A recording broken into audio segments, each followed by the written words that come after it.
Good afternoon, everybody. I'm Mike Deliz, and I am with NASA's Environmental Management Division, NASA headquarters. So there is a NASA headquarters, and we have 10 centers and 4 component facilities and a couple work areas in 10 different states. But anyways, I'm the Restoration Program Manager running the program for them. Please, I encourage everybody to go online and look at the Moderator Speaker Compendium. It's got bios for all of our speakers, and it's got little abstracts for the presentations themselves. So I know everybody wants to leave and get out of here, so we'll try to get this moving. So I've asked Paul Newman to give me a fun fact, and he's mulling it. Okay, so I figured it out. I don't know if this is on.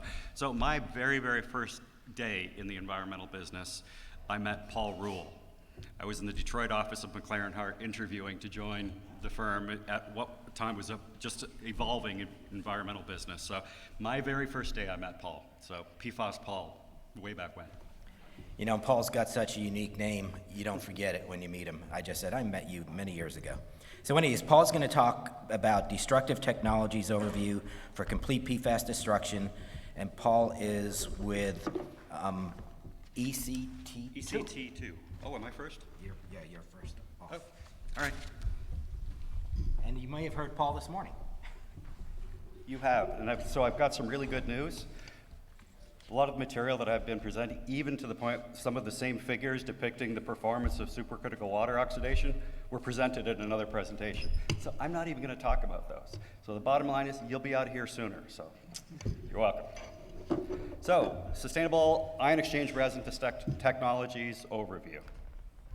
So, why are we talking about destruction? You know, obviously, we've heard from many folks the persistence, the mobility of PFAS compounds, obviously an issue. The prevalence of these compounds in the environment is certainly an issue as well. But, you know, increasingly discussions are going towards waste ownership. Who owns the waste? Where's it going? Who owns the liability longer term? So, you know, these are really important considerations. And then if you look at where waste is going to go, the Department of Defense here in the US has got a moratorium on incineration. So, you know, that further limits what you can do with these materials. Certain corporations have ESG goals, zero waste, for example. That can be a challenge when you're not sure what the waste is going to be, what the waste is going to be characterized as, and what are your options longer term. And of course, cost. You know, cost is always an important consideration. If you're dealing with large quantities of PFAS-impacted waste, your life cycle cost can be pretty high. So all of these factors make PFAS destruction important. And, you know, as we've heard in some other presentations today, it's still early days in technology development for destruction. You know, these are, for the most part, not ready for prime time. But now is the time when focus needs to be on those so that when the remedial investigations are done, the feasibility studies are employed, remedial action is now on the site, there are options to deal with residual PFAS wastes. So the pathway to complete PFAS destruction is really 3 parts, right?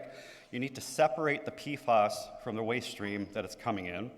You need to concentrate that waste, as we've heard from a number of different presenters today, and what that does is sets up the potential for destruction, and that's the ultimate goal here. That's the holy grail, right? So just a little bit more detail, separate PFAS from the media, so it can be, you know, ion exchange, for example, adsorbing PFAS, you're separating it from that liquid waste stream. The concentration step, there are several options out there, some which are pretty exciting and have some pretty compelling results. Membrane treatment, you know, we heard about RO, but we also heard there's a concentrate that will be left afterwards that needs to be managed. Foam fractionation has some really different and interesting applications depending on what your treatment goals are, what the influent quality is. Foam fractionation is really good for really kind of a dog's breakfast sort of waste stream where you've got high concentrations, you've got landfill leachate, the quality of that material may be all over the place. Foam fractionation is proving really positive as a technology to concentrate that waste. And then regenerable ion exchange media, I talked about that this morning and how we can concentrate waste to set up that destruction pathway. And so that's, of course, the end goal here, and there are multiple technologies showing promise. So what I'm going to do, I'm going to talk a little bit at a high level about several options that are out there, and then drill in to a few specific technologies, some of which have already been covered here, and talk about some of the results of pilot studies. We've been working with a number of different entities from academia and from industry to pilot some of these destruction technologies, us working on the construction side and the concentration side, and then the destruction technologies kind of taking over from that point to really get to that complete PFAS pathway towards destruction. So in more detail, I'll talk about non-thermal plasma, electrochemical oxidation, which was discussed this morning, hydrothermal alkaline treatment. This is one that hasn't been talked about so far, but we've seen some pretty promising results in some recent pilot studies, and supercritical water oxidation. That was discussed this morning, so I'll go really quickly over that one. So the kind of menu of destruction technologies that are out there in varying degrees of technology development. The ones at the upper left are kind of more ready for prime time sort of players. Plasma, non-thermal specifically, electrochemical oxidation, SQO, as it's referred to, supercritical water oxidation, and hydrothermal alkaline treatment. There are a number of other technologies that are available. I'm not going to go into detail on those whatsoever, but what we're seeing is that there's a lot of technologies that are showing promise, and I think the technology, within the next 5 years or so, this is going to be much closer to the technology being commercially available in the field. So this is a chart that I put together just kind of showing the level of development of certain technologies for destruction. So on the top left, there's plasma, then there's electrochemical oxidation, hydrothermal alkaline treatment, and then supercritical water oxidation. So like everything else in water treatment, every site is different, right? The influent water parameters drive everything. And what the concentrated material might look like, that may drive you towards a different solution if it was just a very more dilute waste stream of a single contaminant. So, what we're seeing on the hydrothermal, if we look kind of at the second line, the reaction kinetics, some of these are working well, but the kinetics are still kind of slow. Again, with the caveat, this is still early days, right? And everybody's working hard to develop these technologies and make them more commercially available. But, HALT and SQO, very rapid mineralization and promises very, very good in terms of their effectiveness. Of, SQO, for example, we're seeing like 99% effectiveness in removing PFAS. So if we look at the advantages advantage line items, plasma, it's somewhat simple technology. It works well. The kinetics are a little bit slower. Electrochemical oxidation, same sort of thing. It's good, but the kinetics are a little bit slower. Hydrothermal alkaline treatment, which I'll go through, that's showing some pretty good promise, and it's basically available very, very shortly. And then supercritical water oxidation has shown great promise. So, some of these technologies will be at a point where they're more commercially available in the very rapid short term. Some of them are going to take a little bit more time to get to prime time readiness. So just look at plasma. So the concept behind us, you have an ionized gas basically destroying PFAS by a reduction in oxidation reactions. And it's worked pretty well.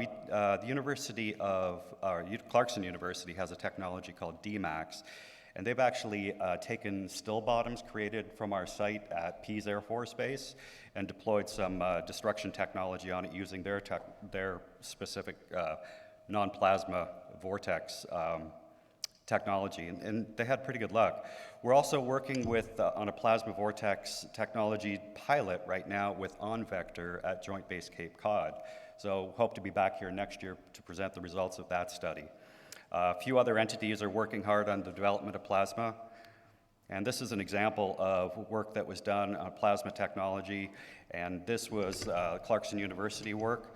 And you can see on the left-hand side, you have the contaminants on a scale of 0 to 200 nanograms per liter or parts per trillion for all compounds but PFBA. So PFBA is over on the right-hand axis. So there was order of magnitude higher concentration in the influent here. And you can see there was pretty good concentration reduction from this level of, say, nanograms per liter, about 100 nanograms per liter. And the shorter chain compounds was working it was working pretty well, but it was a little bit slower on the shorter chain compounds, and they are typically a little harder to address. But you can see on the time scale on the bottom, this is kind of in batch mode, and we're talking in the order of 80 minutes. This is not once and done, rapid blast. So there are limitations in terms of the kinetics and how quickly this technology can be deployed in the field. But again, it's the sort of thing that they're continuing to work on. Electrochemical oxidation, we heard about that earlier today, and it's basically direct electron transfer at the anode and indirect oxidation going on. And AECOM has their defluoro process, and we teamed with them at Wright-Patterson Air Force Base to do a pilot study, and I'll show you the results of that. So basically this is their AECOM's unit for oxidation, and this was our pilot unit down here on the left, and that's the AECOM trailer. So pretty low footprint setup for a pilot unit. So basically the concept is that you have groundwater coming in from the well, and similar to how I outlined the regeneration process working earlier, you have groundwater coming in, passing through sand filters, going through a lead regenerable ion exchange vessel, a lag regenerable ion exchange vessel, and then a polish ion exchange vessel, and then discharge in accordance with regulatory criteria. And so once that spent lead vessel is regenerated, with regeneration solution, you basically create still bottoms, and that is basically the product that destruction technology was employed, in this case, electrochemical oxidation. So the results were pretty good. We saw concentrations relative to initial percentage. Basically here's 100% right here. And you can see the reaction time again. We're talking in the order of hours. So the top graph depicts shorter chain compounds primarily, and you can see that we're in the range of 120, 140 hours in this case. And then down below for the longer chain compounds, it was faster in terms of treatment, but we're able to get reaction time, or AECOM was able to get reaction time down, same sort of scale, but it was much more rapid in terms of destruction. Hydrothermal alkaline treatment. We heard earlier this morning about technology of supercritical water oxidation. This is basically a little bit different spin where it's done at lower temperatures and lower pressures. And in this case, the vendor, Colorado School of Mines and Aquaga, are the developers of this technology. It's lower temperature, lower pressure, can be chemical intensive because it's done at a really high pH. But the results that you can see, this was relatively recent data that hasn't been published yet, but you can see how these are basically 0 to 300 micrograms per liter. You had basically within 60 minutes, you had almost all of the compounds gone, and then within 360 minutes, basically you've got all your short chain and long chain compounds mineralized. So this is particularly promising. We see based on the kinetics, based on the ability to treat long and short chain compounds. So this one is very interesting to us. And then we heard about supercritical water oxidation. Battelle is one of the developers, and of course, Steve, you guys win the sexiest name concept with the Annihilator. But other developers that are working to move this along are 374 Water and Aquarden. And I like this technology because you can treat a variety of different media. You can treat biosolids, you can treat spent GAC, you can treat spent ion exchange media, as well as liquid waste streams. So I think there's some very interesting aspects of this, and it's a relatively quick deployment of the technology. So, the reaction time is quick. So this is pretty exciting stuff.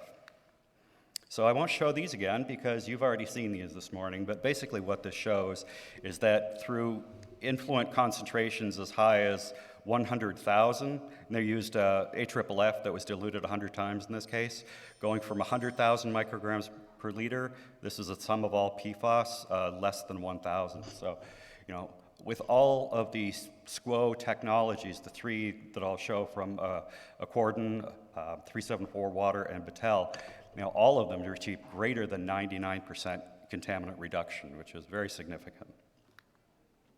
And this 374 Water, And the different tests that were done were run for different PFAS analytes. That's why you have different scales along the bottom. But in all cases, there is effective and rapid treatment of PFAS.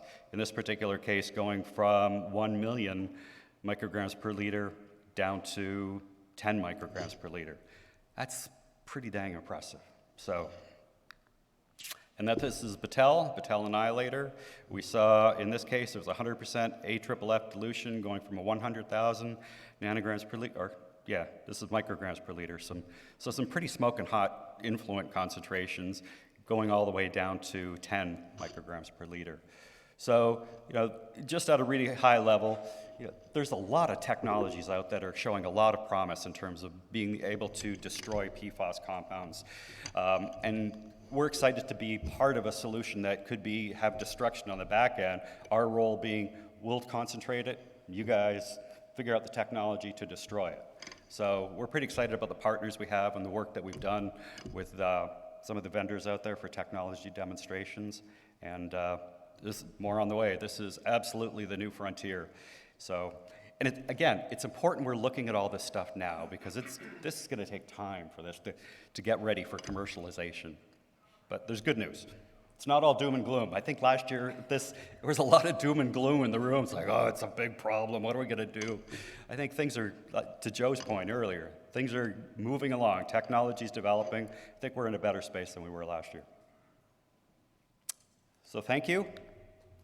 If you have any questions, I'd be happy to entertain them. So we'll be taking questions after the presentations. So anybody got something for Paul? Yeah.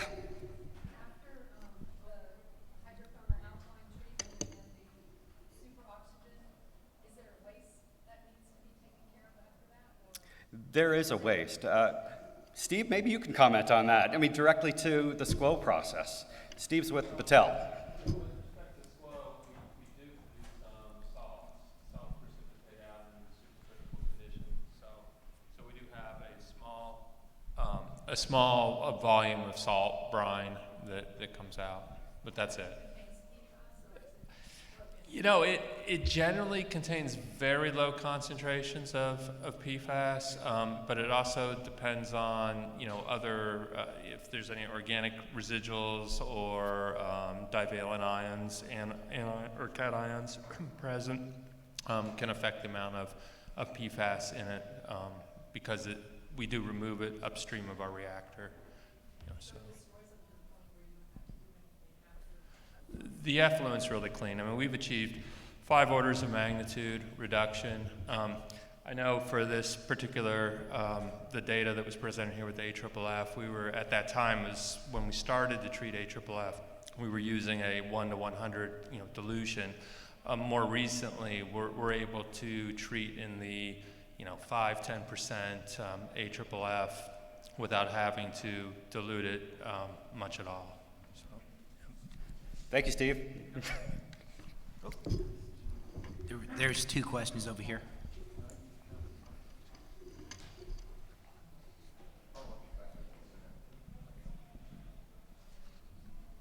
Hi. You mentioned SQO treatment for potential spent carbon, spent resin. Have there been pilot studies done for that yet? I believe 374 Water is in the process of doing pilot studies. I don't think the information is available as of yet. And right behind. Yeah. Yes, Paul. Hey, Paul.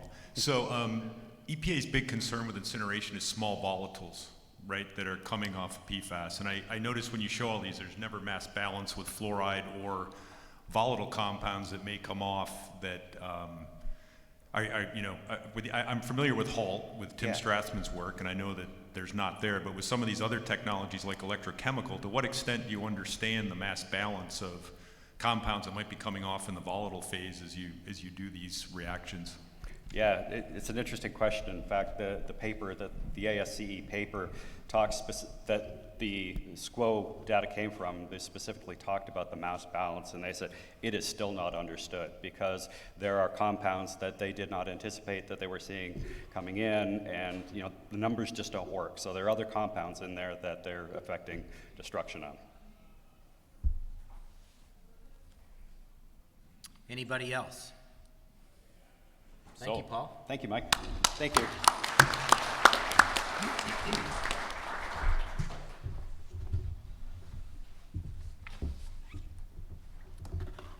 Okay, so our next speaker is not what's in your program, which is Tom Mayer. We have Mr. Ivan Cooper, and I've asked him to give us a fun fact or two, and he's got the best one I've heard in a little bit. He did his genealogy, and he's got relatives in 47 different countries. So how's that? But he is with Civil and Environmental Consultants, Inc., and he's going to talk about airport and landfill leachate PFAS absorption, fixation, and destruction. Okay, thanks. This is to advance. Paul, you just hit this advances. So that advances, and this is a laser. Yeah, the middle, I think, advances. Oh, The middle one advances and the top is laser. Okay, good afternoon, thanks. Well, I'm going to talk about some problems with PFAS in airports as well as landfill leachate. But I'm going to build on some of the information that was presented previously, so you can see some actual examples. So part of the problem with airports is that, you know, we have different materials at landfills. I'm sorry, at airports you have stormwater, you have some groundwater, but you also have some problems associated with airport excavations. And airports have a particular problem with height. So they excavate the materials in any time they want to install lines, extend a runway, and they can't pile the material up too high. And they find that landfills and other sites won't accept that material, so they've got to do something with it. So that's part of the problem. Not only dealing with the groundwater there, but also, you know, what to do with the soils.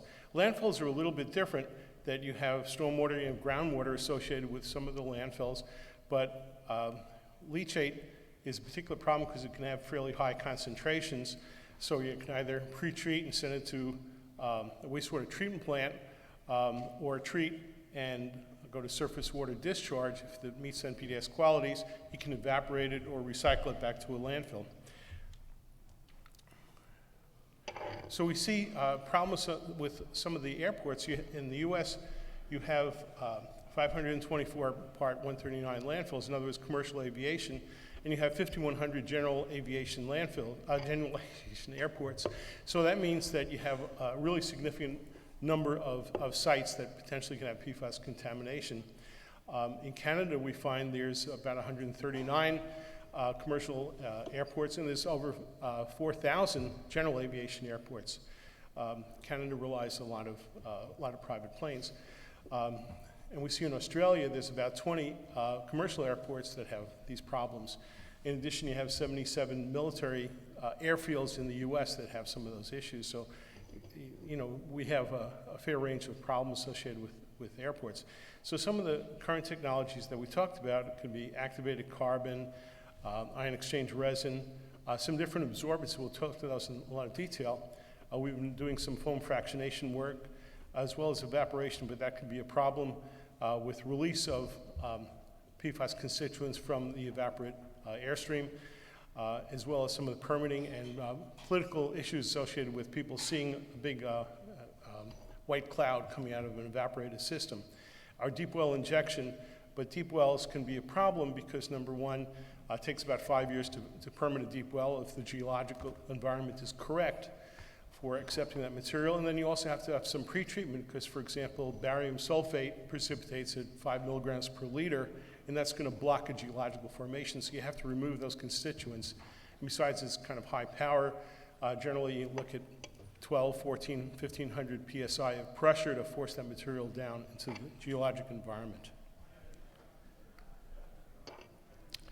Well, once we do this liquid stream treatment, then you have other problems associated with the residuals. What are you going to do with that material? You can incinerate it if that ends up being allowed.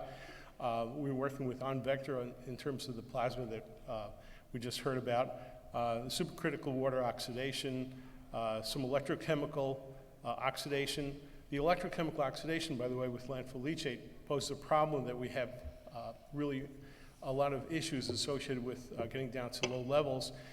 This reductive defluorination technology, where you can solidify that material. The rejects, we've been working with Dan Castine, University of Western Michigan, looking at some cementitious solidification of that material and getting some very, very low numbers from TCLP residuals coming out of PFAS. And Wholesome has a process we talked about earlier. You can return that material to the landfill, and maybe it's cycling out, but landfills are pretty good in sequestering PFAS. We find that perhaps 90% of the PFAS that enters the landfill stays within the landfill, and only a small amount comes out over the period of time, or it can go to a hazardous landfill for final disposal. So that's some of the other technology associated with soils, especially important, for example, at airports. We can do in situ stabilization. We'll show an example of that. You can excavate that, but again, the problem is landfills don't like to accept it, especially with the coming potential for PFOA and PFOS being designated as hazardous substances under CERCLA, and that could be a problem. Thermal desorption or soil washing. So those are some issues. So let's take all these technologies, and I have 6 different case examples that I'm going to show you about what to do. A couple of them at landfills and 4 of them I'm sorry, 2 at airports and 4 at landfills. So the first one is in Australia. The Oki Army Air Force Base is just west of Brisbane, and they have a site where they're focusing on treating groundwater extraction from the PFAS from the AFFF at about 60,000 gallons a day. So the process is they do some pre-treatment to get particulates out and go through a foam fractionation system. The foam is generated by, I don't know if anyone heard of the word Afron. Afron is a sub-micron particle size bubble. It's generated by a process where you just do high energy wheels into a liquid, creates a submicron particle that's very, very dense, very long lasting, and it's electrically charged, so it absorbs material. It works very well if you add some polymers to that to help attract the PFAS material onto these submicron particles. It generates a very stable foam that's defoamed in several different processes, and you can get maybe a gallon out of 1 million gallons of concentrate. The material that comes out from the liquid stream is very low concentration. It can be polished with ion exchange resin, activated carbon, and discharged. The very small amount of material then can be destroyed or hauled off. There's a lot of different technologies for destruction that may be available. So some of the percentages of removals show some of the residuals coming out of for the treatment. And the longer chain carbon, PFAS, seems to be more well removed. The shorter chain carbon is not nearly as well removed. That's why we have some polishing treatment afterwards. The next case is a Canadian combination regional airport and Canadian Air Force site just north of Vancouver. And they've had a number of issues there. There's a fire training area. They have had carbon, groundwater extraction and treatment for a number of years, but they wanted to reduce the amount of PFAS from the soils getting into the groundwater. So they looked at some soil approach there. So the approach is here, they excavated and removed some of the higher concentration soils that had PFAS in them, and they stabilized a lot of the other material that had slightly lower concentrations in them. And they looked at a number of different technologies for the solidification or stabilization with Fluorosorb, which is surface-modified bentonite, or Rembind, and they let contractors decide what to use. So in the evaluation, they looked at can they stabilize the material by excavation and treatment? Can they excavate the material and go through a thermal treatment or a soil washing? And they selected material that can be stabilized in place.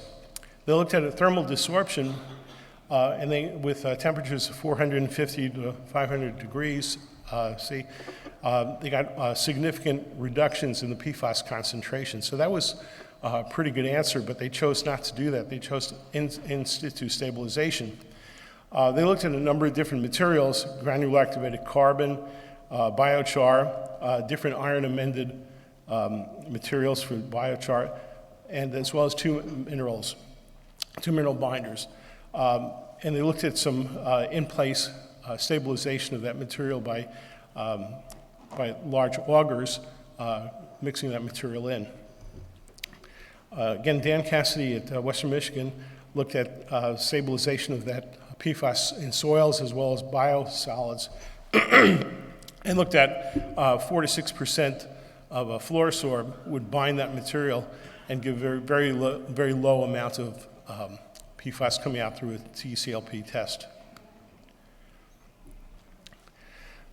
We compared the fluorosorb with Rembind, and we found virtually very small concentrations of the fluorosorb, the FS, or the Rembind, the RB materials, would stabilize and prevent leaching of PFAS material. So this was not yet awarded, but it looked like at this point they had about 17,000, 18,000 tons of material that was going to be excavated, and about 40% of the total material was going to be stabilized on site. And they found that the specifications of the contractor were to use 1% fluorosorb or 4% Rembind.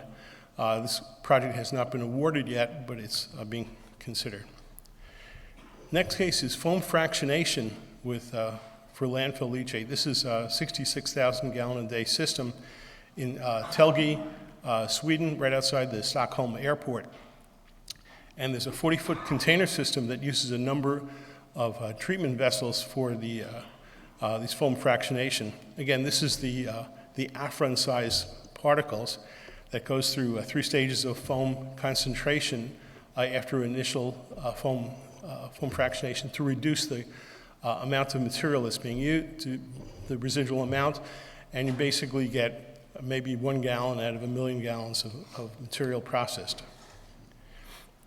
Again, the longer chain seems to work very well. It's a little bit less effective on some of the shorter chain, but it's a very, very cost-effective approach. They were looking at somewhere possibly a penny a gallon of operation cost, which is really significantly low. This case 4 is a leachate treatment plant in New England. It's very close to Joint Base Cape Cod, which has a lot of political opposition and concern from the neighborhood environment. So what they decided to do is look for a system that will give the equivalent of drinking water PFAS concentration in the treated landfill leachate. In Massachusetts, you have a combination of 6 different PFAS constituents for the sum of 20 parts per trillion. So it's a fairly low level. So what we looked at was we did some bench testing followed by long-term pilot testing over 2 years, and did a full-scale design for the system. So the process had some concerns, and I'll show you some graphs a little bit later that showed that we did have some concerns with using the fluorosorb to sorb on the PFAS constituents. We had 2 mechanisms that were problematic. One was the biological materials tend to have some fouling on the fluorosorb modified bentonite, and the second was the iron concentration that formed an armor around the fluorosorb. So we got some initially good results, but over a longer-term problem, we found that we had to remove some of those constituents before we flowed the leachate onto the fluorosorb. In the analysis, we looked at a number of different adsorbents, from Cyclopure, which is sugar-based dextrose. We looked at a modified oil from Australia. We looked at Rembind, Matcare, Plumestop, and fluorosorb from Setco. And the fluorosorb ended up being the preferred alternative. We based that on some Orange County work on groundwater that showed that fluorosorb would significantly have a longer life than activated carbon. So that's what some of the material looks like. The fluorosorb is a clay-type material. It's a bentonite, but it doesn't look like a clay because it's surface modified with some quaternary, I don't go backwards, quaternary ammonium compound to create almost a sand grain type material. And there's a picture of the granular activated carbon, the char, and the ion exchange resin. Surface modified clay is very interesting that we have a clay structure. It's aluminum and some other minerals in the clays. They add a surface modified material that tends to adsorb PFAS preferentially. But as the PFAS gets loaded onto the clay particles, they tend to separate and create even more capacity. So you have almost looks like a ski jump curve for adsorption of PFAS. So we ran comparative tests with granular activated carbon against the bentonite, both the 10-minute EBCT times, and we got some very, very good results. Looking at over on the left side of these graph, the sum of the PFAS constituents in the landfill leachate versus the 20 nanogram per liter PFAS limits for both the modified bentonite and three-stage granular activated carbon. Given the efficiency and given the lower cost associated with the operation and maintenance of the GAC of the modified bentonite, we chose that over the GAC for removals. So what we found is in the bench test we had some really, really good results. We did a pilot test initially with some downflow units, and we ended up with some significant increases of the PFAS constituents compared to the initial amounts. We looked at another system, another landfill that I'm actually designing right now that has membrane biological treatment of landfill leachate, and we found that it has exceedingly long empty bed contact time before it's been totally adsorbed.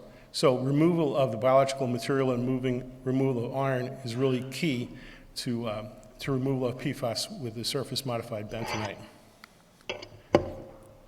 So here's some examples of looking at the flow through of the landfill leachate with the modified bentonite. And we had some initial very good results, but then we saw increase, then we saw that ski jump effect of the plate separating, so we got some additional capacity out of that. These are fairly good results, but it was nowhere near the 20 part per trillion, so we had to do some additional processing. Again, we had some better results removing of the longer chain carbons and the shorter chain carbons, and we worked with concerns associated with SETCO, and they came up, the manufacturer, they came up with some modifications to a new or PFAS removal 2, and that the new surface modified clays are really specifically oriented towards removal of more of the shorter chain compounds. Well, we also looked at some of the problems associated with some of the residuals, and landfill leachate has a lot of ammonia in it. So we said, what can we do to remove the ammonia? Because some of the treatment plants, even though we'd be providing them with a very low concentration of PFAS in the landfill leachate, still have ammonia, and they have problems accepting that. So we looked at electrochemical oxidation as a potential process. Electrochemical oxidation really has a dual capacity for destroying ammonia as well as PFAS. We looked at that, and that did some good work for the longer chain. The shorter chain kind of flowed right through. So I think that could be a part of the process, and we're actually installing that as part of the pilot process. The other concern with electrochemical oxidation in landfill leachate is that it destroys alkalinity, but once you destroy alkalinity, you generate a lot of foam. Frankly, that foam goes all over the place, so you have to figure out how to manage that foam. We are planning in June to have an OPEC surface active foam fractionation unit as part of our process, and that's going to be in line with some of the fluorosorb materials.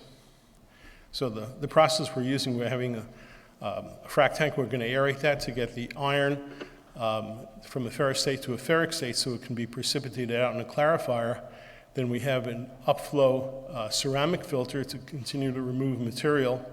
Then we're going to go to the surface activated foam fractionation unit, follow that by an upflow fluorosorb unit and treated effluent.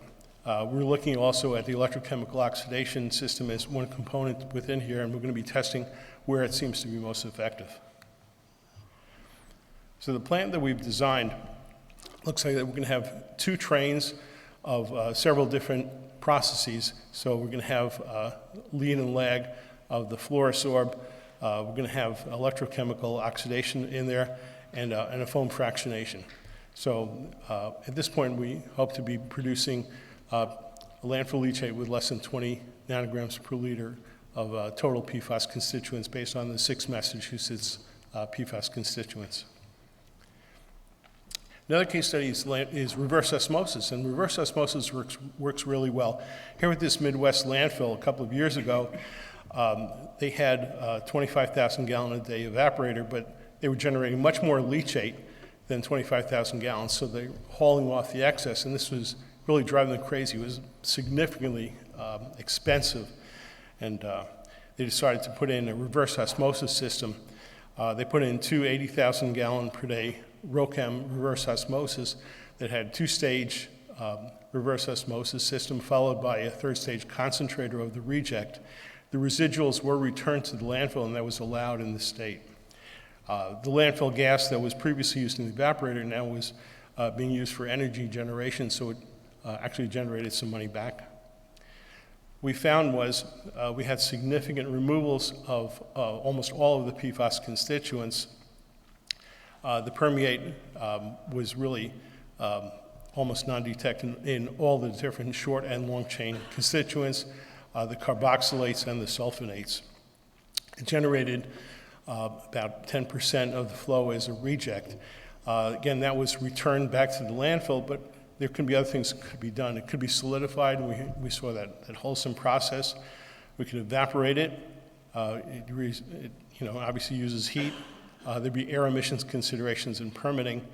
You can go to electro-oxidation or, as we saw in plasma. So there can be several things that can be done with the reject. Again, the treatment technology proved significantly effective for removal of all the different PFAS constituents that were measured, both long chain and short chain. Supercritical oxidation, we talked about that previously, but there's a couple of actual installations that I'll show you in just a minute. Again, Battelle has a system.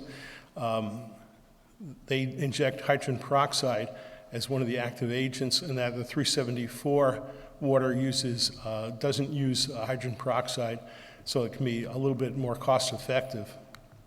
But in Scandinavia, there's a number of operating subcritical water oxidation systems.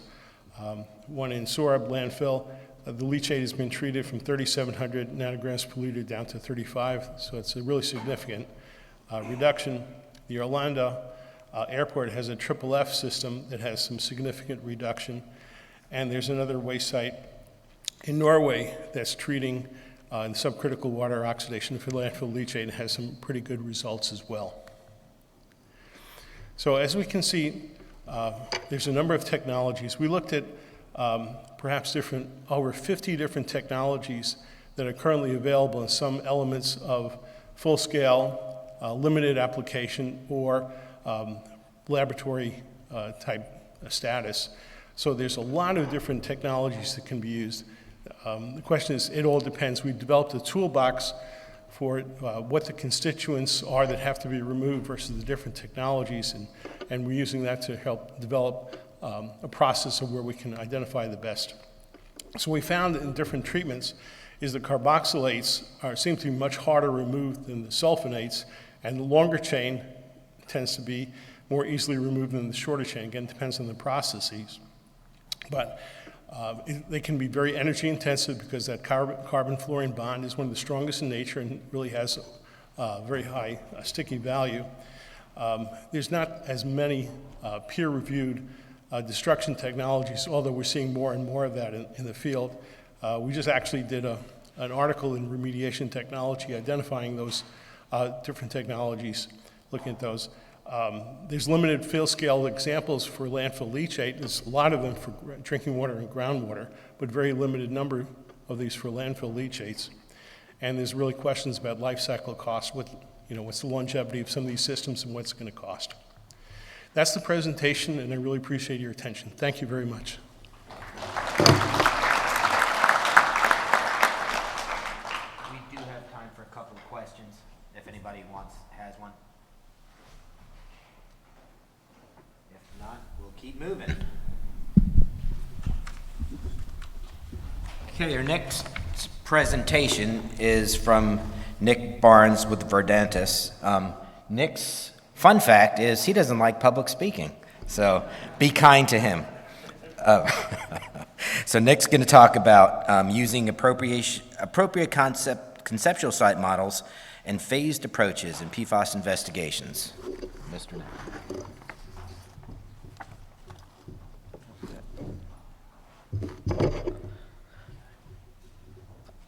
Thank you.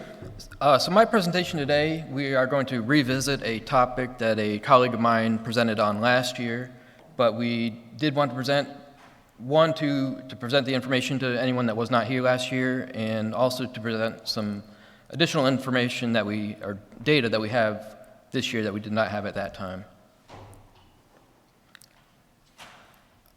So when we think about PFAS sources in the environment, we generally start with, and rightly so, thinking about PFAS manufacturing facilities, PFAS application or storage facilities, and fire training facilities or AFFF usage areas, as well as the ultimate disposal areas for these materials, such as landfills, wastewater treatment plants, or biosolid application facilities. And these generally fall into primary production facilities, secondary industrial sites, or fire training or fire response locations. But given the properties of PFAS that make it so popular and widespread, there may be other areas to look at. We've seen articles regarding the use of PFAS in car washes, with ski wax, and in home care products. But given the waterproofing and stain-proofing properties of PFAS, the Florida Department of Environmental Protection wanted to look at whether PFAS may be present at dry cleaners. And so with that, they asked us to assist with a pilot study at dry cleaning facilities in the state of Florida. The objectives of this pilot study were, one, to determine whether PFAS impacts are present at dry cleaning sites, and if so, are they affiliated with the dry cleaning operations or an off-site source. We began this pilot study with an initial screening phase. The DEP selected 15 sites throughout the state, ranging from Pensacola down to Miami, and these facilities represented various geological and hydrogeological conditions, various active and non-active facilities, and different operating timeframes.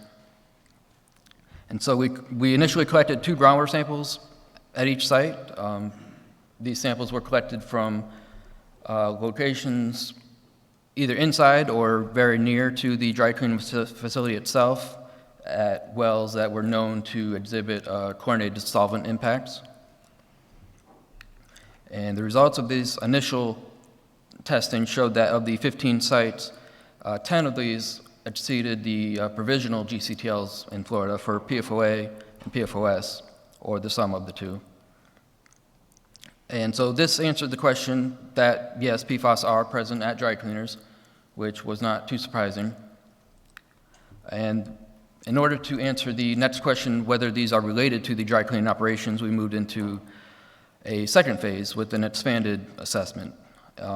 So here we went back to the drawing board and performed a detailed desktop review, looking at additional information regarding the facilities themselves, the operating procedures and time frame of operation, reviewing the prior site assessment that had been done at each site. Each site, some degree of site assessment had been done, and in many cases, remedial action for the chlorinated solvents had been also been conducted. And we used both on-site information and information regarding from the surrounding area. As we know, the prevalence of PFAS, there could be off-site sources, and so we looked at potential off-site sources as well. And I'll go into a little bit more detail on this, but we then used all this information to prepare sample plans for each of these 10 sites, and then collected additional samples from soil and groundwater at various areas of concern at each site. So as I said, we looked at both the on-site information, both the dry cleaning facilities themselves, as well as other businesses within the same shopping center or property, as well as historical uses of the property. And we also looked at the nearby site vicinity, using both publicly available information through the DEP and as well as commercially available database searches, and also a drive-by of the area to review current conditions in the site vicinity. So as I said, we looked at the site histories and the operating status of each site, looking at the geology and hydrogeology of each particular site. We also looked at relevant on-site features such as the sanitary service or septic tank service, the use of reclaimed water, and as well as the actual dry cleaning operation equipment, and looked at whether there were any relevant off-site properties or sources that could be an off-site contributor. And we also looked at the VOH remediation technology used at these sites to see whether this may have an effect on PFAS concentrations. And as you can see here, the operating time frame for each facility varied greatly. Some historical sites, some are currently operating in more recent times, and at each site, PCE or PERC was used along with some additional solvents used in certain locations. And we, as I said, we looked at the VOH remediation technology that had been or is being used. And so we use this information to prepare site-specific sampling plans for each facility. We first came up with some hypothetical PFAS sources, whether that be an on-site source and where on-site that may have come from, or whether an off-site source may be contributing. And we then proposed, we came up with a sampling rationale using those hypothetical sources, and then propose additional soil groundwater samples depending on the location and depth and which analyses. In addition to PFAS, we also did analyze for VOHs to try to see whether the PFAS concentrations correlated with VOHs. In many cases, because the prior assessment had been conducted for VOH constituents, in many cases we also proposed and installed new wells or new sampling points to help us evaluate the PFAS. And so after we went back to each site and did our additional assessment, we came up with these results. These are the maximum PFOA and PFOS concentrations that we saw at each of these sites, and as well as a description of the location of where these samples were collected. I will point out, in some cases, we did see some temporal variation, and in those cases, we looked at soil concentrations and tried to evaluate whether soil was leaching PFAS. As I said, most of our work focused on PFOA and PFOS based on the provisional CTLs in Florida, but we did analyze for numerous PFAS compounds and use that to try to determine whether there was any common distribution or common pattern across the 10 sites. One thing I will also note that is that the concentration that we're seeing here are above the CTLs, the provisional CTLs in Florida, but much lower than what you would see at a AFFF site or anything like that. And so there was not one single silver bullet or smoking gun at each of these sites, but we try to use multiple lines of evidence to determine whether or not the dry cleaners were contributing. And we looked at things such as the actual concentrations themselves, but it's also the orientation of these concentrations as related to the on-site features and groundwater flow, both the current flow direction and historical, if there was any variation in groundwater flow direction. We looked at a comparison of the PFAS to PCE equivalents, and also we used the radial diagrams that you've seen in other presentations here to help make the determination. And as has been pointed out before, these are not exact, but they are a good tool to use.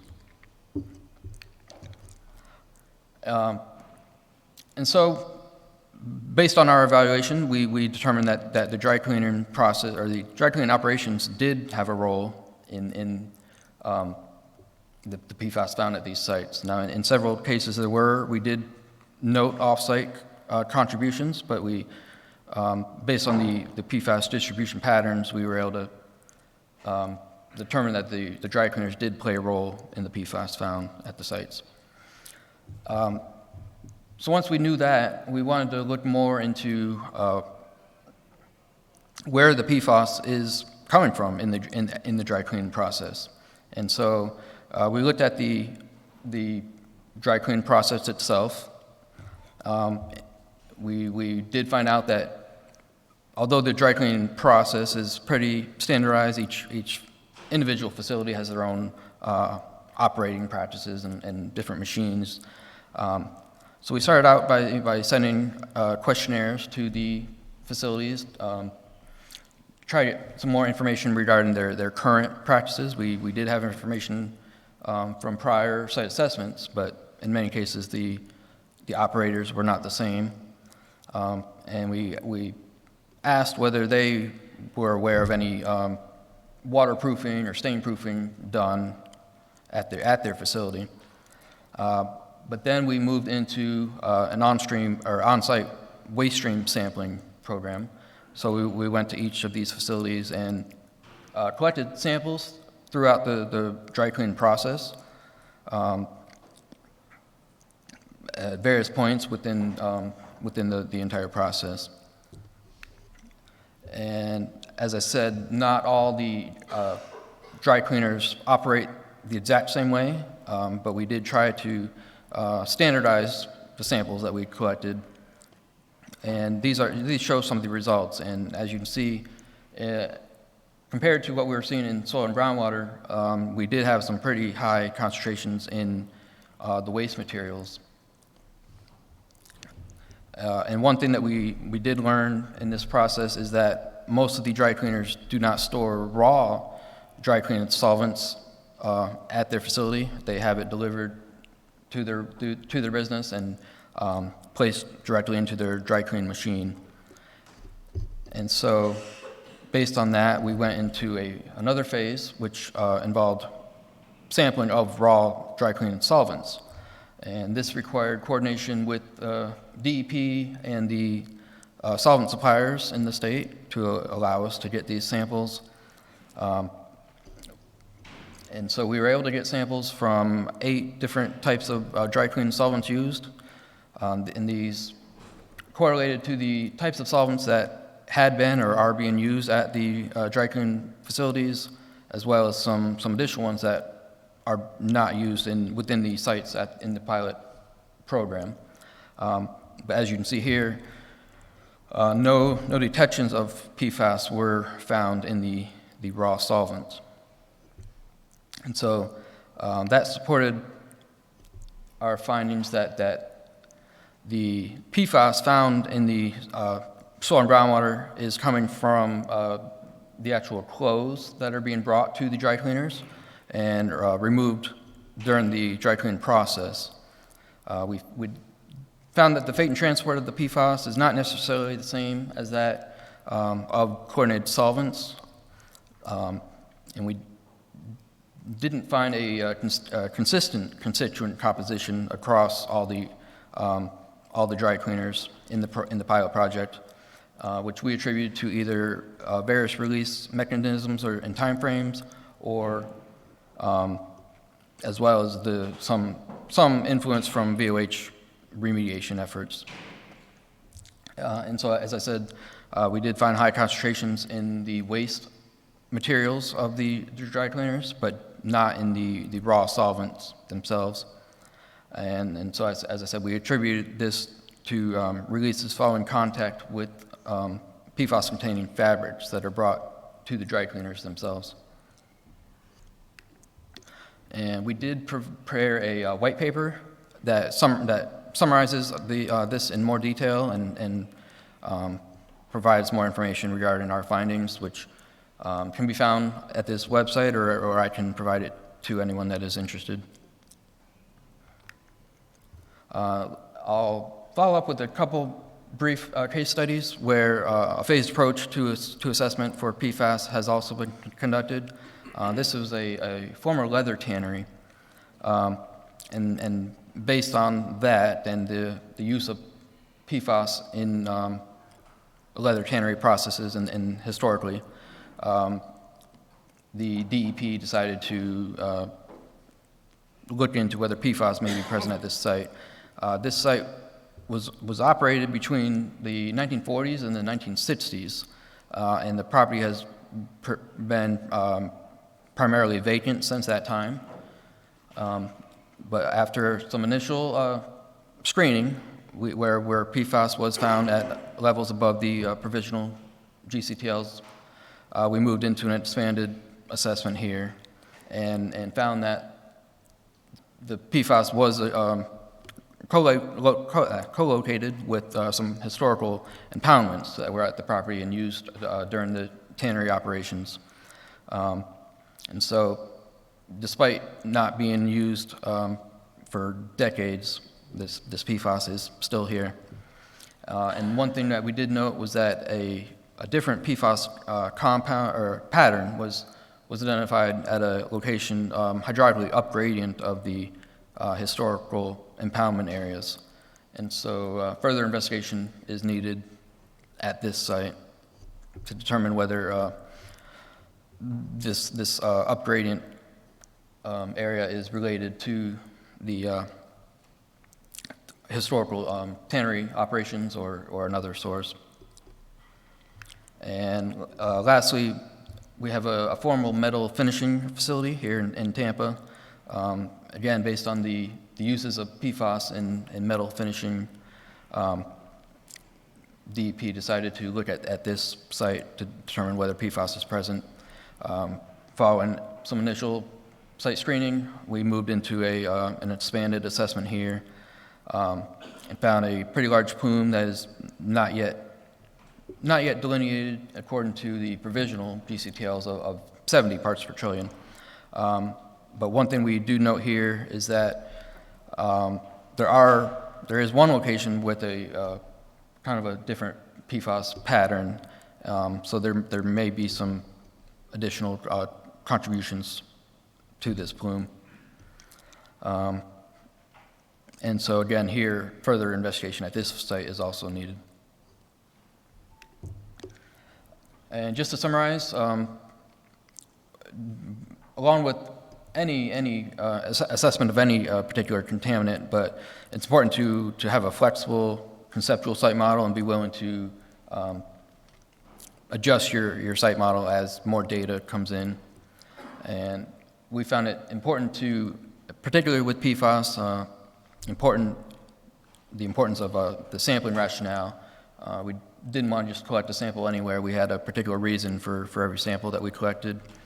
And given these lower concentration PFAS sites, we found that multiple lines of evidence are important in order to make a case where the particular source of PFAS, given the widespread use. With that, I'll take any questions.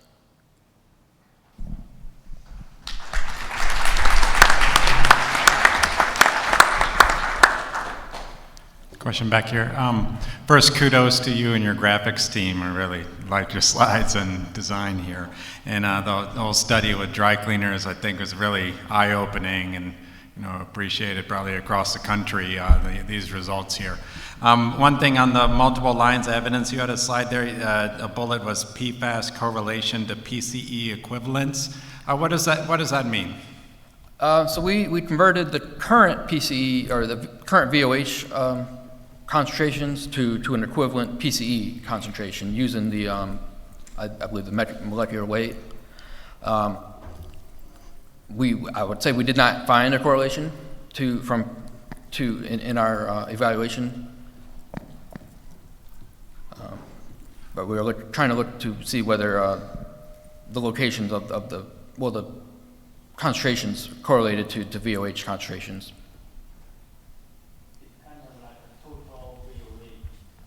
Sometimes we don't have PCE tested today. We kind of convert the vinyl or phase back to PCE. Yeah, a lot of the TCE people know we did TCE equivalents at many, many sites. Yeah. It's a moles thing. Hey Nick, I just had a quick question about if you guys saw any relationship between the concentrations of PFAS and the age or the duration of the dry cleaners. And I asked the question because those of us that play in the due diligence property world here in 2022, we're gonna have to begin to tackle that in terms of phase ones. And I know that we tend to color older dry cleaners a little bit differently than the ones in a bit more recent times that had some permitting, had a little bit of oversight. So was there any relationship there, or? No, I don't believe we saw that.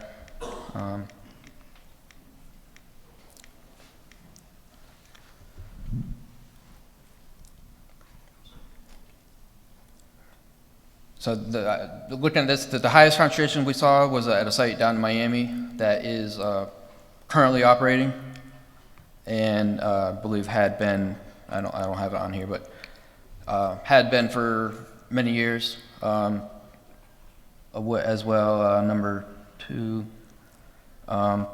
this one, it's still an operating dry cleaner, but it had not been in business as long. So I don't think we really found a correlation between the time frame. I have a question too about, forgive me if you've said this, but what was the consistency between the different PFAS profiles at the sites?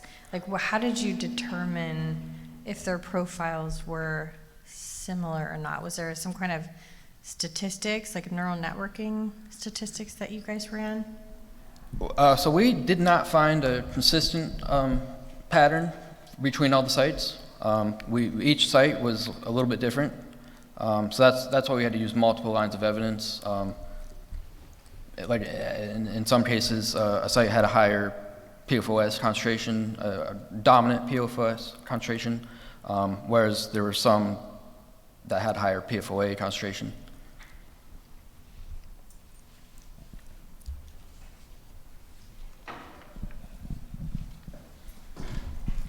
Yeah, that's really interesting. Do you know what the dry cleaners do with the waste solvent? I mean, is it recycled through those machines so you're going to continue to concentrate PFAS, or how do they dispose of the waste solvent once it's used? Usually they have a waste hauler would come and pick up their waste. They would drum it or containerize the waste, and it's hauled off site.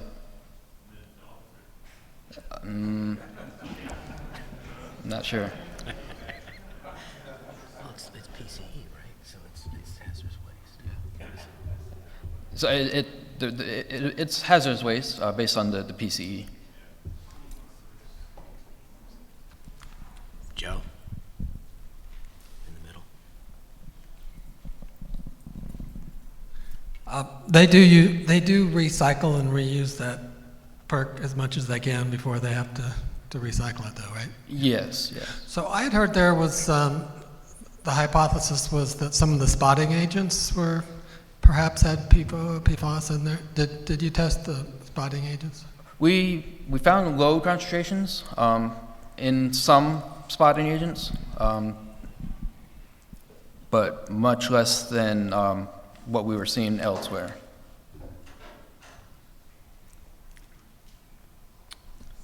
There's one over here.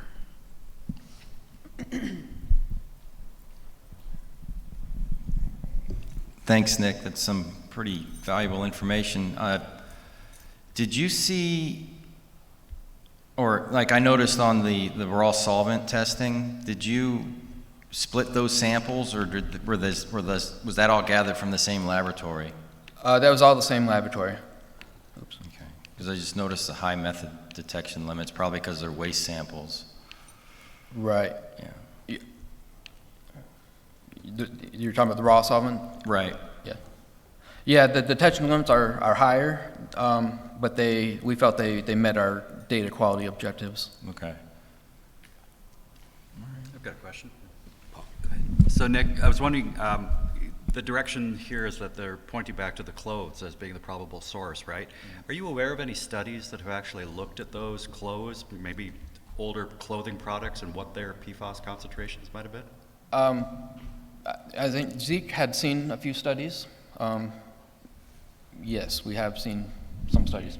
There are some publications from like Sweden, even US, indicating that waterproofing jacket or clothes fabric, particularly the side chain PFAS polymer. Mm-hmm. Thank you. Anybody else? We have time for at least one more. Okay, let's bring this home. Thank you, Nick.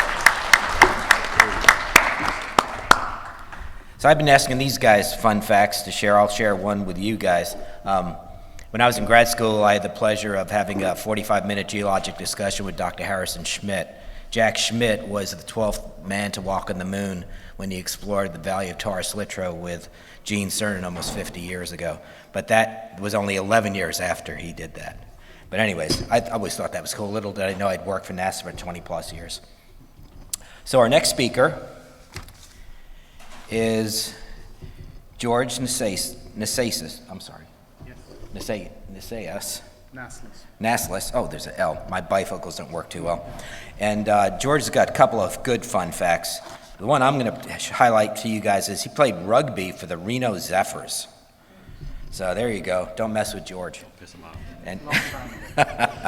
And George is the vice president of Weston and Sampson, and he's going to talk to us about PFAS standards, enforcements, and obligations.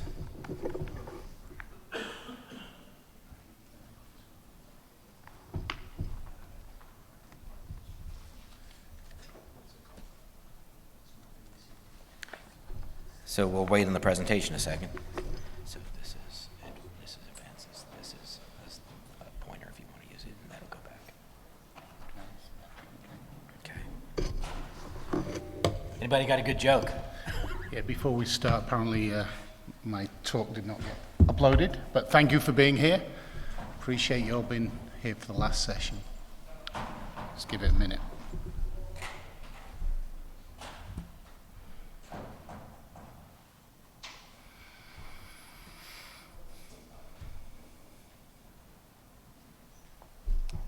Good. Great. Thank you again for sticking around. So I'm going to talk a little bit about PFAS standards enforcement and obligations.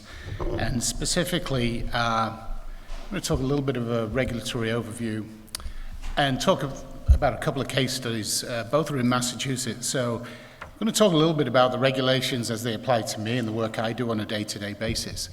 And it might be also looking a little bit into the future potentially, as we all know regulations are changing.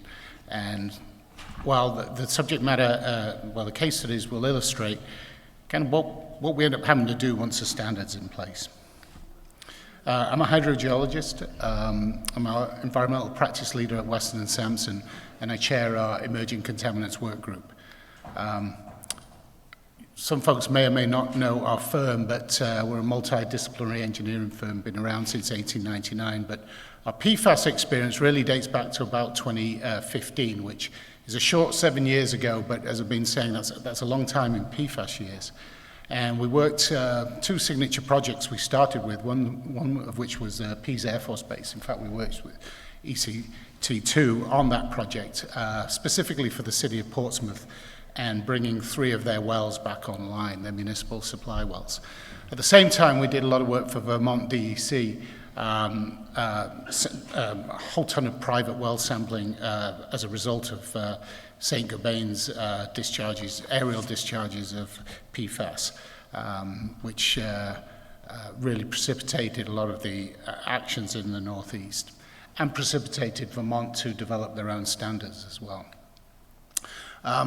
One of the things I like about my company is we are diverse, and PFAS really sits in the nexus of 3 of our main disciplines, our environmental work that I do, but water supply and wastewater. And we're not going to talk about wastewater and biosolids today, but it's why this subject is so important to our company. So when we talk about the regulations and the regulatory challenges, we have a whole lot, right? Politics is important. We see that across the country. We look at what EPA is doing versus the state. We're looking at water supplies, point sources like wastewater treatment facilities. The issue with biosolids that we're seeing across the country is becoming really, really challenging. Whether or not they can be land applied anymore, they're going to landfills. And of course, we have specific site issues like fire training academies and Air Force bases. I'm not going to talk about products either, but I did enjoy the presentation yesterday, but I think by John, who was highlighted some of the states that are looking at regulating PFAS in certain products. And as we all know, that's a huge challenge because it may not be in the product, but it may be in the manufacturing process. So it's just a graphic that highlights kind of the PFAS cycle. I'm sure a lot of you have seen something similar before. But basically, as we see, it's very common in the environment, be it through aerial discharge, be it through landfill leachate, be it from wastewater treatment plant biosolids or from point sources. So a couple of headlines. This is from last year.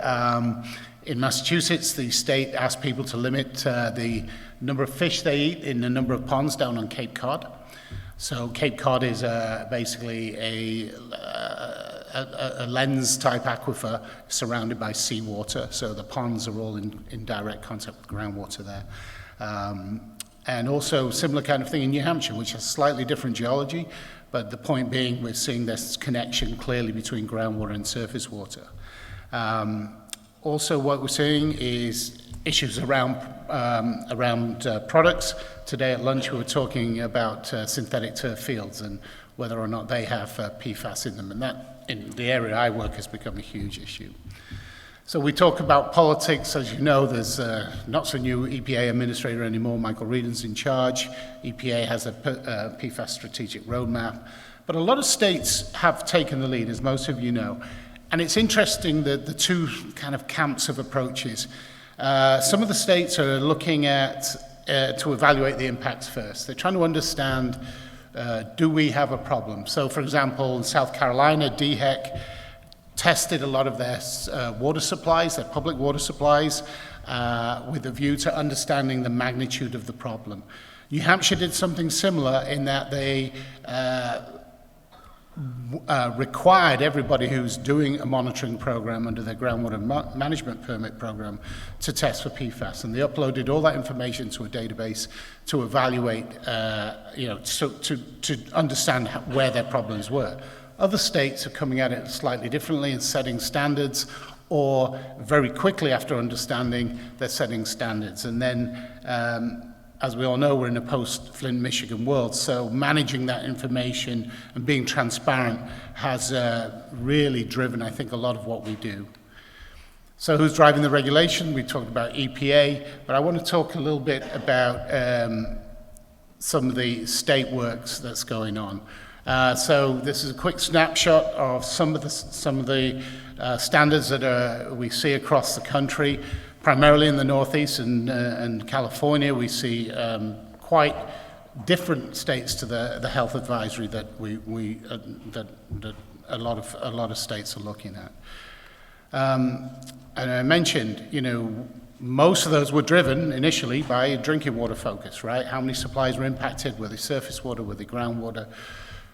But then the question comes, the next question is, well, what are the sources, and are we going to go for enforcement? DHEC, when I spoke to them, South Carolina, told me, absolutely not. We're not looking at enforcement. But I don't know that that's necessarily true, and I think this experience will show you that, what we see is once you start finding concentrations, we really do need to know where they're coming from.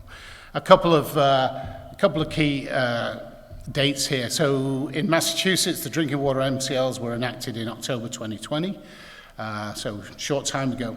And just for fun, I looked at the ITRC website just to see how many states had done an update, had updated their standards or enacted standards since the Florida Remediation Conference in November. And as you can see, 8 states just in that short time, 5 or 6 months, have come up with either new standards or implemented standards or changed their standards. So it just speaks to the rate of change that we're seeing across the country. So going back to the case studies, talking about Massachusetts, December 19, the hazardous waste regulations, the Massachusetts Contingency Plan, MCP as we call it, they came up with their revisions to include PFAS as contaminants of concern and to come up with reportable concentrations and standards. They aligned with the drinking water MCLs that at that time were provisional but were finally enacted in October 2020. And in the state, they've just come out with a PFAS interagency task force report, which is kind of interesting reading. It really does give a broad overview, and for a first timer to PFAS, I'd recommend reading it. It gives a great overview of sources, what's going on across the country, etc. So to shine a light on what I'm specifically talking about, our guideline, or it's not guideline anymore, our standards that we are held to in Massachusetts are a total of 20 nanograms per liter, parts per trillion for a sum of 6 compounds. And that's 20 individually or the sum. And so quite different to, an advisory of 70. And this really has big implications. So we have an MCL.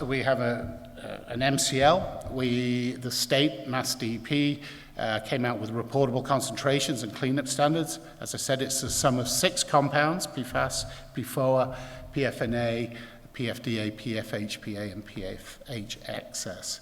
So what does that mean? Well, in most instances, when we're looking for PFAS, we're really looking in areas where we're either sampling a private well, or we are looking at a public water supply, or we're doing an evaluation in an area that could contribute to either a drinking water supply or is in a potentially productive aquifer. That can result into, for what we deal with, a 2 or 72-hour notification. The state has always also come up with soil standards, and they are working on surface water standards as well. So what is the process that we work on? My reality is that if we find a 2-hour or 72-hour notification, we have to implement what's called an immediate response action, right? That means I've got to call the state immediately or within that window, but have a plan in place with our client about what we're going to do in the next 60 days, 120 days, and so on. So that can be a combination. Typically, it's a combination of additional assessments and remediation potentially if we know enough, if we have enough information. It might be mitigation, such as providing bottled water to a receptor or point of entry, point of use treatment system. We obviously need to find the source, eliminate and remediate. And I threw up the concept of the background numbering groundwater because what we're seeing, particularly in the low country, southern Massachusetts, where slightly different aquifers to the rest of the state, we're seeing concentrations pretty much everywhere in the tens, single digits to the tens, and occasionally greater than 20. So we're seeing it all over. Which, while we don't have the concept of background is okay, the point being is that we're seeing it in our groundwater all over the state. The other big implication, of course, soil management, particularly when you've got multiple sources or a lot of what I do is managing construction, particularly excess soil from a construction project. For those of you who've been to Boston, for example, a huge amount of the city was landfilled back in the 1700s, 1800s, 1900s, and most of that is pretty nasty filth. So we deal with that all the time. So it affects our understanding, and I thought the next talk was great, and the comment about due diligence. We're really struggling with this, right? As an industry, because we're not yet regulated under circular, does PFAS fall under the ASTM standard? And I know there are current discussions and trying to evaluate how we evaluate PFAS as part of our due diligence. But point being is, in a project, in a construction project, we really need to start thinking about the potential presence of PFAS and the end game of where that's going to go. Receiving facilities, us in my region are starting to require testing or certification from the environmental professional that there's no PFAS there. So you can see already that the cost implications can build significantly. So I want to talk a little bit about just a case study and kind of the knock-on effect of when you have a standard and what that means. This is a site in central Massachusetts, north central Mass. It's a rural site. We actually started this work under a brownfields grant just to do a due diligence evaluation on behalf of a community that had taken this parcel through tax title. You'll see in a minute it's right next to a pond. But the former owner, just like a lot of rural Mass, just took in junk. They thought that was a great idea. And this is the kind of thing we're seeing. There's some roofing materials, there's tires buried, there's this, whatever this is, furniture and just junk. This was about 4 or 5 of these trailers and Winnebagos that were just wrecked, and there were drums dumped and HVAC units all over the place. So, and as you can see, completely overgrown, very typical of what we see in some of these rural communities. So we just did a due diligence evaluation, and this is where the question came up: do we bother to test for PFAS? And it's a question, and I think the standard of care really has moved from 2 years ago. I mean, we do have an MCL in the state. They do want to take this property. It's on a private well, so we tested for PFAS, and of course, lo and behold, we find it. I think what's important, you can see the groundwater flow is to the pond, and we found our PFAS primarily in the down gradient monitoring wells. But you can see there's a number of residences nearby. Some of those are seasonal. We call them camps up our way. And all of these are on private wells. So as a result, we were in a situation where we have to compare to the drinking water standard, which means 20 parts per trillion, which when you look at these numbers, they're not excessive, right? My sum of 6 is in the 20s and in the 30s, but it triggers our regulation, it triggers reporting, and we're into that 72-hour notification. So I think of this all the time when I travel across the country. In most of the country, this would be a non-issue. But for us, with our number of 20, in Vermont it's the same, in New Hampshire it's the same.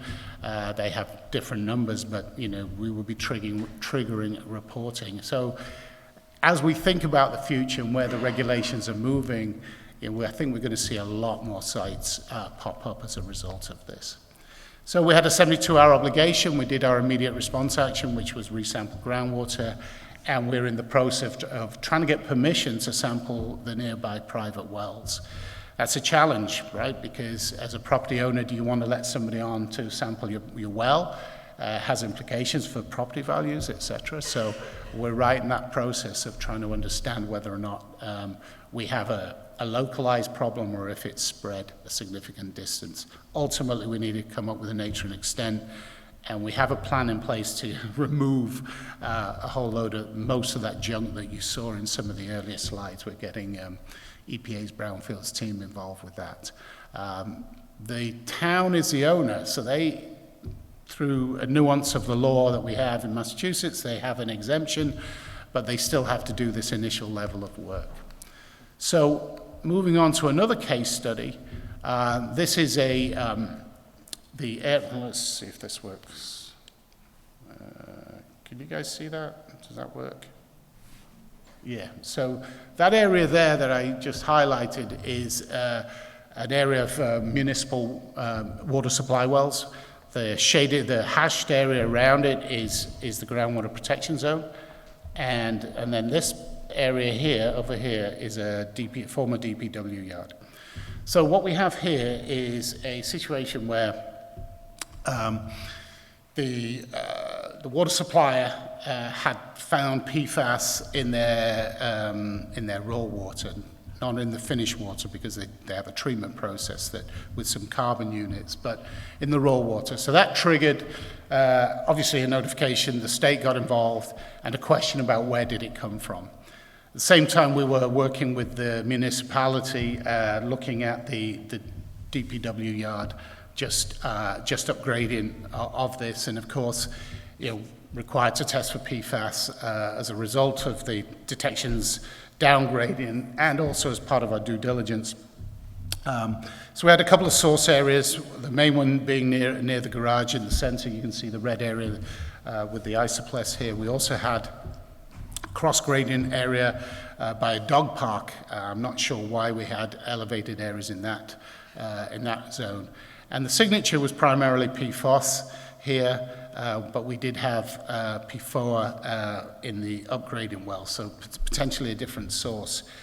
So DPW yards, right? So the initial, the process that we followed, initial detection in water supply, we looked for sources, DPW was identified, we had a substantial release migration condition, which means we have a connection between a receptor and the source.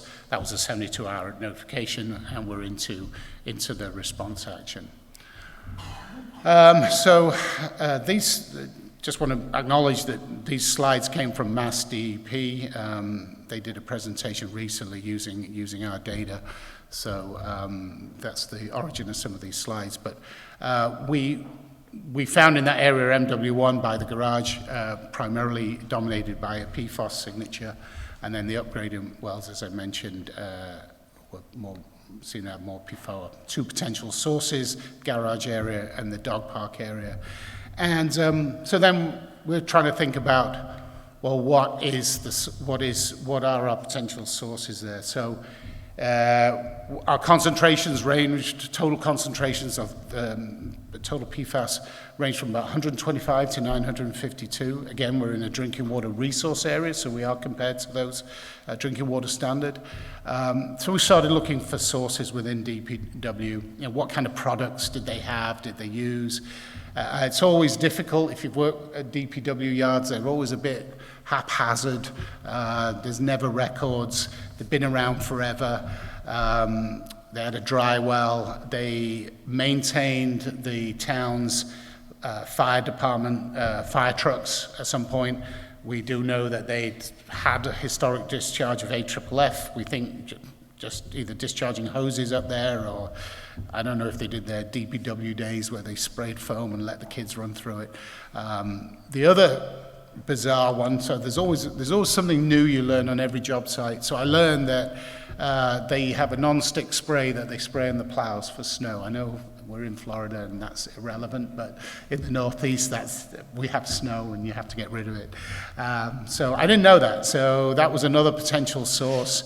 And then, of course, being DPW, they bring in soil from all over, from their own construction projects, from miscellaneous dumping that's happened around town. So that was also a potential source. Just going back, so where are we at today with this process? So we have a source, we have a water supply that has been impacted. Fortunately, the finished water is okay, but we're in the process of installing a containment system, hydraulic containment system, to remove PFAS from the source area with a view to discharging it down gradient to help dilute the issue, discharge the treated water down gradient to help dilute what's in the well zone. So outcome, remedial system is actually being installed. We just got an extension to the end of June. It's designed to provide hydraulic control and, as I said, discharge down gradient to dilute the plume. The water supply has carbon treatment units, but any project like this, there's a huge public confidence issue, right? The last thing, we take our public water for granted, and so when you have something like this, something like Flint, Michigan, something like any impacts to a public water supply, we really have to make sure we're out in front of it. So a big part of what we do is that risk communication and working with both the water supplier and the town to communicate what we're doing. It's been a very transparent process, and Mass DEP's been involved. So I just want to back up a second, and what Mass DEP is doing, again, because we have MCLs, because they're doing a statewide extensive testing of private wells, much like many other states. So then what happens, right? If you find PFAS in the drinking water, what comes next? So they're basically sending requests for information out to potential sources around, and that, of course, is going to lead and has led to enforcement, much like the example I showed you. So it is interesting that, in talking with regulatory agencies around the country, I've spoken with DES, Vermont DEC, Rhode Island DEM, DHEC in South Carolina, again, that even where they start with trying to understand the magnitude of the problem, at some point, we have to make sure that we're protecting our water supply. So this is the logical next step of what happens. So the challenge for folks, do I test my water supply? My colleague, who's our risk assessor, lives in an area where there's known PFAS. She has a treatment system, but she's never tested her water. Why? Because that will impact the value of her house. It's a real challenge for folks. There is support from Mass DEP, and I know there's support in other states as well. If you find PFAS at a certain concentration, they will install a point of entry and point of treatment system for you. Of course, other facilities need larger treatment systems, and this is just one of the examples of an emergency system that we put in. But of course, it then will lead to enforcement, and that really is the challenge, particularly for private citizens. So, a couple of takeaways. We all know regulations are changing fast, changing quickly. Detection leads to notification. It's obvious, and enforcement will likely follow. But I think when you look at a number like, is 20 too conservative? Is 10 too conservative? Is 70 the right number? I think the point that as professionals we need to remember is protection of water supplies is paramount. So while we went into a project for a brownfields assessment and ended up with a water supply issue, it's the right thing to do is to understand whether or not people are being exposed to these contaminants. So a couple of websites. I'm sure folks here know about ITRC and their website, but if you don't, this is a phenomenal resource. If you're new to this field, this is absolutely where you should start. Really good at their website, updates all the state changes, so it's a fantastic resource. There's EPA's PFAS webpage, the Interagency Task Force report that I mentioned, and if you're really interested, more information about the MCLs in the state that I work in. So that is really it. Happy to answer any questions, and thank you. Questions for George? Wait for the mic. Well, he's waiting. George, how did Massachusetts come up with those 6 PFAS to some? It's funny because they didn't jump out in front of it. Normally in New England, just because of the higher population in Massachusetts, they tend to be out in front of most environmental issues. It was actually the state of Vermont that came up with the number of 20. They looked at their most sensitive populations, which were babies, and used that receptor as to model what the number should be. And then they came up with a sum of 5. And it was based on that work and the work that New Hampshire was doing. Massachusetts actually followed. Why they came up with that 6, I can't answer that question, but it was definitely based on their own research and partly in some of the work that the other states in New England were doing. And, you know, when you work, and other folks have mentioned this, where New England's a small area, particularly, you know, you go from Boston to New Hampshire, it's 30 minutes, right? Or down to Rhode Island, it's 35 minutes. So many companies are working across borders in this relatively small area. So it's not good that we have, it's good that we have some level of consistency. It would have been strange if in such a small area, if one state had 20 and one had 70. But is 20 the right number? I can't answer that. I'm not a toxicologist.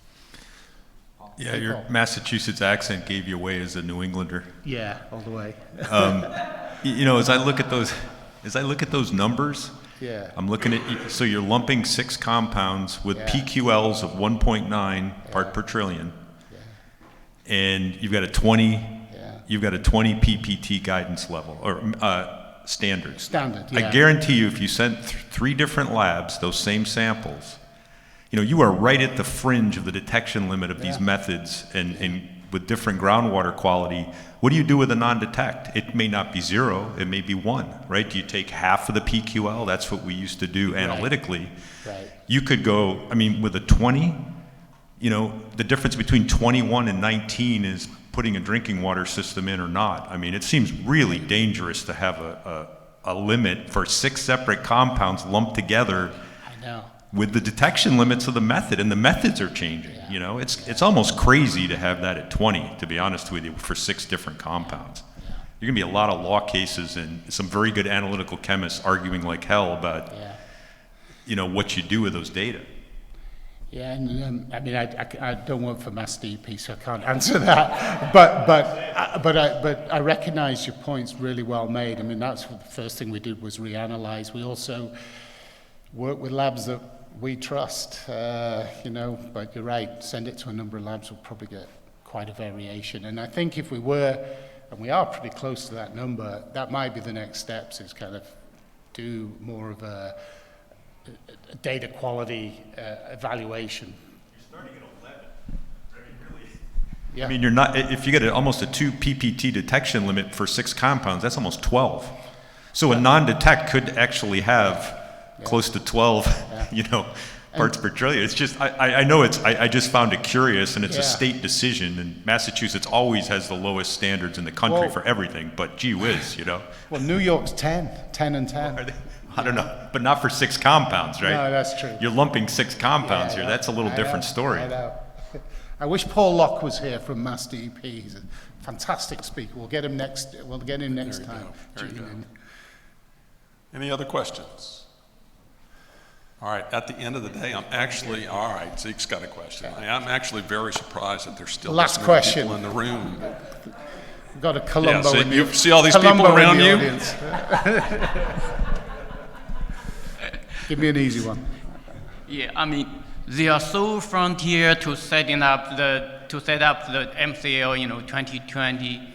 So for all the public drinking water systems, they are not required to sample for PFAS yet, like statewide water supply sampling? Well, so the states is doing sampling of drinking water supplies, if that's your question. If the question was about our work on an assessment, that's where the standard of care is now. So in my state, you know, we've had this MCL now and groundwater standards now for a while. So to ignore it, obviously, you're not meeting the standard of care. You know. All right, well, if everybody will help me give an applause to our panel, thank you very much. And just real quickly in closing, before we get out of here, just a reminder, I'm gonna take all the presentations, shoot them to PDF, package them along with the recordings that we're gonna get from the Zoom, and I'll send all those out to everybody. It's gonna be next week. It's not gonna be tomorrow, I can promise you that. We're gonna be back for PFAS 3. I don't know whether it's gonna be here. I've gotten some really good comments. I think folks have gotten to like this hotel and be able to go upstairs with all the restaurants. I've also heard some comments about maybe it's not going to be big enough. So we'll just have to wait and see. So I'll be back in touch with everybody by email, okay? Thank you very much, and safe trip home.